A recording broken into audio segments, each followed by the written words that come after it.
X menantu jadi otak pembunuhan lansia di Pekanbaru, terancam hukuman mati. Penangkapan 4 pelaku pembunuhan Nenek Dumaris di Pekanbaru. Kasus pembunuhan Nenek Dumaris, 60, di Pekanbaru akhirnya menemukan titik terang setelah aparat kepolisian menetapkan 4 orang sebagai tersangka. Peristiwa ini berawal dari rencana perampokan yang berubah menjadi aksi pembunuhan berencana. Salah satu pelaku, Af, yang merupakan mantan menantu korban, Diduga menjadi otak dari kejahatan tersebut. Rencana awal hanya perampokan. Dalam pengungkapan kasus ini, polisi menjelaskan bahwa para pelaku awalnya Hanya berniat melakukan perampokan di rumah korban. Namun, rencana tersebut berubah menjadi tindakan yang lebih ekstrim setelah mereka tiba di Pekanbaru. bahkan, mereka ingin menghabisi semua yang ada di dalam rumah. Menurut Kapolresta Pekanbaru, Kombes Muharman Arta, keempat tersangka dijerat dengan pasal berlapis, Termasuk pembunuhan berencana dan pencurian dengan kekerasan yang mengakibatkan kematian. Ancaman hukuman maksimal yang diterima para pelaku adalah hukuman mati atau penjara seumur hidup. Peran pelaku dalam aksi kejahatan. Af bertindak sebagai otak kejahatan, sedangkan Sal menjadi pelaku utama yang mengeksekusi korban. Sementara itu, 2 tersangka lainnya, E dan L, membantu jalannya aksi. Polisi juga mengungkap bahwa motif kejahatan ini dipicu oleh rasa sakit hati dan faktor ekonomi. persiapan dan eksekusi aksi. Keempat pelaku telah berada di Pekanbaru sejak Sabtu, 25 April 2026, dan sempat menginap di sebuah hotel Melati. Selama masa tersebut, mereka menyusun rencana yang awalnya hanya sebatas perampokan.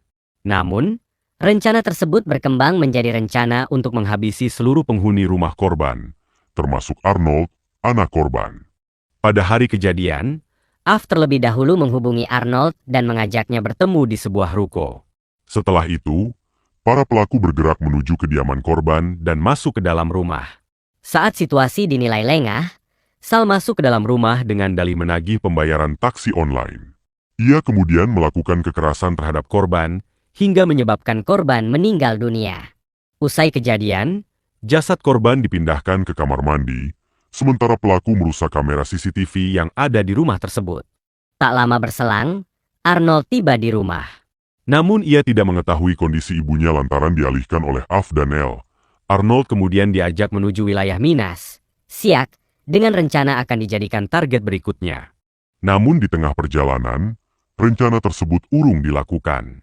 Para pelaku kemudian memberikan uang sebesar Rp50.000 kepada Arnold dan memintanya kembali ke Pekanbaru. Motif utama, sakit hati dan konflik keluarga. Polisi mengungkap bahwa motif utama kejahatan ini adalah sakit hati.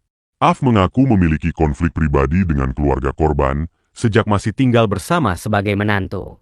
Ia menikah dengan Arnold pada 2022 dan meninggalkan rumah tersebut pada 2023. Penangkapan pelaku dan status narkoba. Setelah melakukan aksi kejahatan, para pelaku diketahui sempat pergi ke Medan dan terlibat dalam penyalahgunaan narkoba. Hasil pemeriksaan menunjukkan keempatnya positif menggunakan narkoba. 2 pelaku laki-laki dilumpuhkan karena melakukan perlawanan saat penangkapan di lokasi berbeda. Af dan Sal ditangkap di Aceh Tengah, sementara E dan L diamankan di Binjai.